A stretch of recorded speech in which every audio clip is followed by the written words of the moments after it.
Well, hi everyone, I'm Judy Elliott, and coming up today on Lifestyles for Women, we've heard of hepatitis for many years. Perhaps you even know someone who's infected, but do you really understand the differences between hepatitis A, B, and C? Do you know who may be at risk, and what are the symptoms and what treatments are now available? Today we're joined by Dr. Lee Strauss. Dr. Strauss will answer these questions and many more today on Lifestyles for Women. We'll be right back.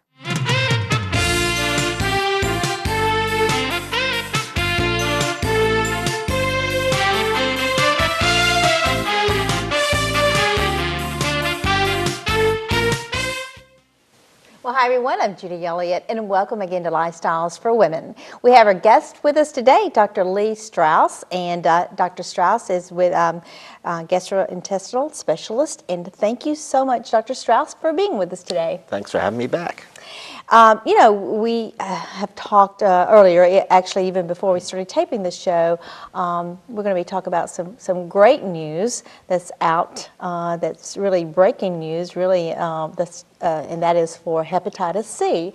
But before we get into that, let's talk a little bit about what hepatitis is. I know a lot of people hear about it, maybe they know someone who has hepatitis, but kind of give us really a true definition of what hepatitis is. Okay. So hepatitis is a generic term. It really just means inflammation of the liver. And there's many things that can cause inflammation of the liver. Viral infections like hepatitis C are one of those things. Other things that can do this certainly include alcohol. Everybody knows about that. There's various toxins, medications. There's other atypical viruses and infections that can cause hepatitis. So it just means that the liver gets inflamed by some source, whether it be an infection or a toxin or medication. But it does not specifically refer to a viral infection necessarily. Okay. What about how does it differ from other types of viruses? Hepatitis C. Okay. Are you asking me how hepatitis C? Mm-hmm. Hepatitis C, well, there are three main viral hepatitis infections that most people know about. There's hepatitis A, hepatitis B, hepatitis C. Hepatitis A is actually generally foodborne, and you get it, you get sick. Most people survive. A small percentage of people die from hepatitis A. But once you're done with it, you're done with it. There's no chronic hepatitis A. Same thing for hepatitis B. You get it acutely. Most people get over it. A very small percentage of them have chronic infection. About 1% of patients with hepatitis B can have it long term. But most people will live through it and then have protective antibody against it. Hepatitis C is different because people get it, and most people, at least 3 out of 4 patients, will have chronic infection, meaning they get infected with it and it does not go away, and it remains in the liver for years and years and years and years, and it can cause complications down the line. So that's why hepatitis C is so different from hepatitis A and B. And in general, patients with hepatitis C don't get the acute symptoms that you get with hepatitis A and B, namely jaundice and feeling really, really sick. A lot of patients never know they have it. Yeah, that was going to be my next question. Is it common that people might have hepatitis C, but they're just not really aware of it? Yes, it's very common. So most people who get hepatitis C never notice the infection. That's often because the initial infection is kind of mild. It may just be like flu-like symptoms or cold-like symptoms or no symptoms at all. And usually when we catch people with hepatitis C, it's in the chronic infection stage, and the only way we can detect it is usually by blood tests, really. They don't have symptoms. Right. And a lot of people may ask me, how do you get it? How do you get hepatitis C? So in current days, it's different than it was in the past. So we really had no good blood test for hepatitis C before 1992. So before 1992 or thereabouts, there was no such thing as hepatitis C. It was actually non-A, non-B hepatitis. We didn't know what it was.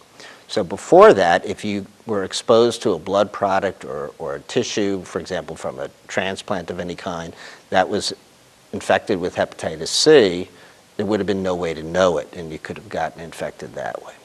These days, because we have testing for hepatitis C, and blood products and tissue transplants are all tested beforehand, the most common way people get it now is through blood transmission, often by IV drug use, and contact with somebody with hepatitis C through direct blood transmission.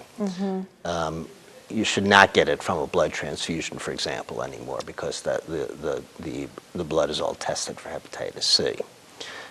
It can be transmitted from mother to a fetus, but that transmission is actually fairly small.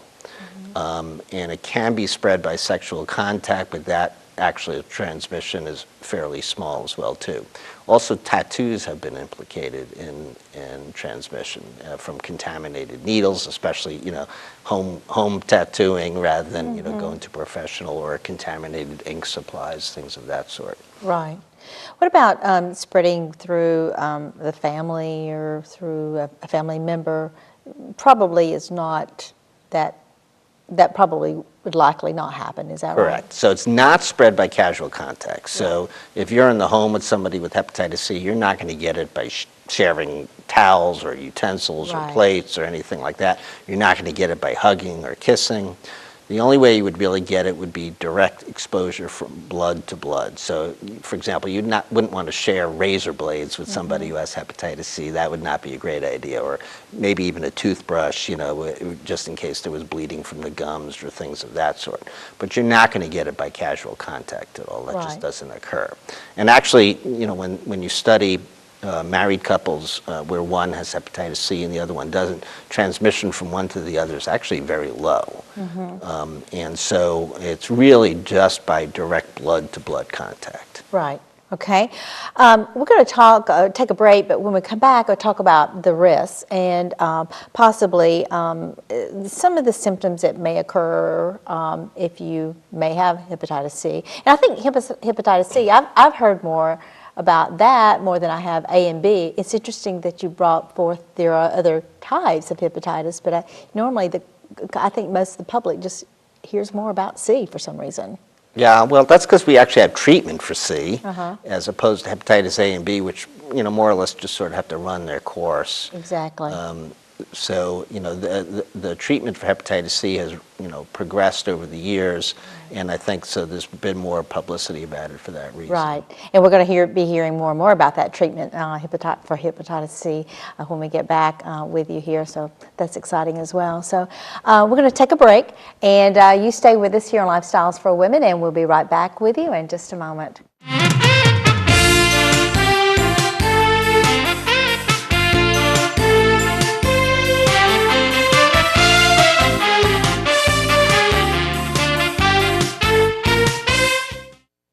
Thanks for joining us back here on Lifestyles for Women as we continue. We have with us Dr. Lee Strauss. And again, Dr. Strauss, thank you so much for being with us today and talking about this very important subject of hepatitis. Before the break, we were talking about what hepatitis is, and now with this second part of the show, let's talk a little bit about how it's diagnosed, how it's evaluated. What are some people at higher risk for hepatitis C than others? Yes. So as I mentioned, I mean, to get exposed to contaminated blood with hepatitis C, again, if you've had transfusion or organ transplants before 1992, you're at increased risk. Actually, the whole baby boom generation is at increased risk because we lived during a time when there was not testing for hepatitis C, and that's why they are recommending that anyone born between 1945 and 1965 be tested now. People who use IV drugs, people with multiple tattoos, especially if they were done at home, people with multiple body piercings, people with multiple sexual partners are at increased risk for hepatitis C. Now, is hepatitis C, is that something that you were just mentioning that if you're in the baby boomer age, they really didn't test it earlier in life, but should we ask to be tested for hepatitis C? Right, so there was no blood test during Right, much of the time okay. that we were alive. And the rationale for this is that when they've looked at, there's over 3 million people in the United States estimated to have hepatitis C. And when they look at, the people that have it, there's a much higher proportion of patients within those years that I mentioned, 1945 to 1965 birthdays. And the reason for that is that there was no testing during much of that time. And so that's the reason for the increased risk during that period of time. So that's the rationale for saying test everybody born between 1945 and 1965. Right. Not because all those patients are going to have hepatitis C, obviously. I mean, only a small percentage, but a higher percentage of people overall with hepatitis C in the United States fall in that age range. Right. Now, are there any symptoms that you would feel? Would you feel sick, or how would you even pick up? I know you say you'd be through tests. What type of test is it? Is it a blood test? Yes. So in terms of presentation, I mean, some patients, when they first get it, like I said, may have symptoms of hepatitis. They may get yellow jaundice. They may have fevers or feel ill. Might even have some right upper quadrant pain acutely, nausea, viral type symptoms. Once the chronic infection is in the body, basically there's no symptoms at that point until you develop damage to the liver, cirrhosis. And then we could talk about that later on, but most patients have no symptoms. So now some people do get elevated liver enzymes, blood tests related to the liver, and that can be detected in routine blood work, usually done by primary care doctors. But many patients have normal liver enzymes and have no symptoms, and then the only way to find hepatitis C in those patients is going to be to do specific blood tests to check for it in patients where you have a higher suspicion, like ones we mentioned with risk factors, or those born in those years where of concern. Right. Okay. Is there certain is there preventive measures that you can take, or is this just something that just occurs? Well, I mean, you can't really, if you were exposed to it many years ago, it's too late to try and prevent it. Now, for people that don't have it, there's no vaccine for it, so you can't get a vaccine for hepatitis C. There are vaccines for hepatitis A and B, and I encourage everybody to get those because they're highly effective, but there is no vaccine for hepatitis C. The only way to avoid it, if you don't already have it, is to avoid the high-risk behavior, things like IV drugs and, as I mentioned, multiple tattoos, things of that sort. Or if you're going to have tattoos, be very careful. You brought up the issue of manicures, and there have been reports of hepatitis B and hepatitis C transmission by manicures. It's not a bad idea if you're going to get a manicure to bring your own utensils so that you're not sharing the cuticle cutter from the person before, because you don't know if it was properly sterilized or or if they have hepatitis. So, but other than those kinds of precautions and knowing if you are exposed to someone with hepatitis C and making sure there's no blood contact, there's not much you can do otherwise. Right. The good news coming up after this break, we're going to be talking about a new treatment that's now available. Right. So I know that's exciting as well. Very exciting. Talk about that. And is this being performed at your practice? Yes. Yeah. I mean, these are prescription medications that will be available. So. Okay. Great. Well, we're looking forward to that interview as well, and I hope you'll stay with us as we continue talking today with Dr. Lee Strauss, and we'll be right back with you in just a moment.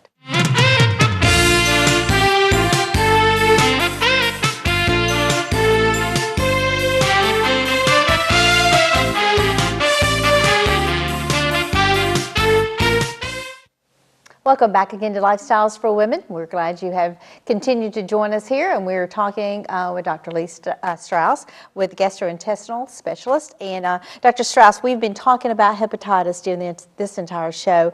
I guess a key question here is why should we be treated if we have hepatitis? Okay. So, and again, I just want to emphasize we're talking about hepatitis C. Okay. So the importance of treatment is that, as I said, hepatitis C in most patients will become a chronic infection. And over a period of time, that chronic inflammation of the liver can lead to cirrhosis. Cirrhosis basically means scarring of the liver. What happens is there's bands of scar tissue that start to form in the liver, and as that scar tissue progresses, there's less and less healthy liver remaining and less liver function. So everybody knows about cirrhosis that you get from alcohol, but you can get cirrhosis from hepatitis C, and that can lead to complete liver failure. The other thing is there's a great increased risk for cancer of the liver with hepatitis C. So the rationale for treating this is to keep people from getting liver failure and cirrhosis as well as liver cancer. Sure. And there is a treatment that is now available, which is just, you're really beginning to see a lot more about that. And I know we talked about that before we started the show, and also that your practice is now doing the treatment for that. Tell me a little bit about that. Okay, so for those people that have been treated for hepatitis C in the past, they know it was a miserable treatment. It involved taking an injection medication called interferon, which had many side effects. You had to take it for long periods of time, and a lot of patients couldn't take it because of the contraindications. And even with that treatment, only about 50% of patients got cured with the most common type of hepatitis C. We now have treatments where you don't have to take injections anymore. It's just oral medications that, instead of having 50% cure rates, have 95% cure rates. Not only do they have much better cure rates, but the side effect profile is much improved. So many patients who couldn't even consider having medication before, including those with cirrhosis, can now be treated. That's very exciting news when you think about, you know, this is a 95% cure rate, right, for hepatitis C. Right. Now, there's a couple of caveats that go with that. Number one is there are several subtypes of hepatitis C. Most people, fortunately, in the United States have type 1 hepatitis C, which is the type that can be treated with these new medicines. Those that have types 2 and 3 are still waiting for regimens to come out for them. The other thing is these medicines are crazy expensive. And so, you know, they're going to require having some sort of resources in terms of insurance and things of that sort at this point in time.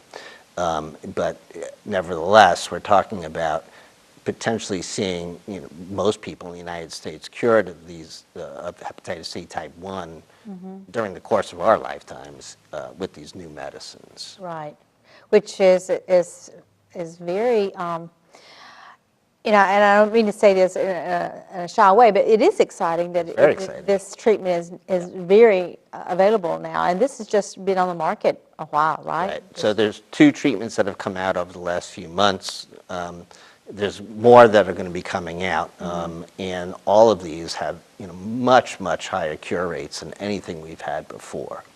So, you know, we don't get breakthroughs like this in medicine too often. So it is very exciting. So we're really looking forward to being able to offer this to everybody, hopefully in the future. So. Right. So patients now at a gastrointestinal specialist can discuss this with your physicians there, your practice, and have that available if need be. Right. It's very exciting. Now, you talked a little bit about the outtake of this whole interview with you today.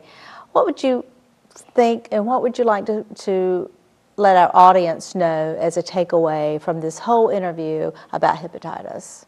Okay, so I think there are a couple of things. Number one is, if you're at risk, make sure you get screened. It's just a blood test. If you're born between 1945 and 1965, ask your doctor to screen you. It's not a big deal. Number two, if you have hepatitis C, and it's type 1 hepatitis C, as I mentioned, come get treatment. I mean, you know, there's no reason to wait anymore. We don't have to use the interferon anymore. We have high cure rates, low side effects. The only downside right now is the cost factor. And unfortunately, you and I can't do a whole lot about that. But hopefully, as there's more competition between these regimens that will come out over the next few years, we'll see costs go down some. But right now, you know, if I had a hepatitis C type 1, I'd be getting treated now. All those people that were waiting for something to be better, it's here. Those people that failed treatment before, this can be used and still cure them. Right. Well, thank you again, Dr. Strauss, for being with us today. And I know that what you have given us has been very educational, and we appreciate your time to being here today. Thank you so much. And thank you for being with us here on Lifestyles for Women. Until next time, I'm Judy Elliott. We hope you have a great day. See you next time.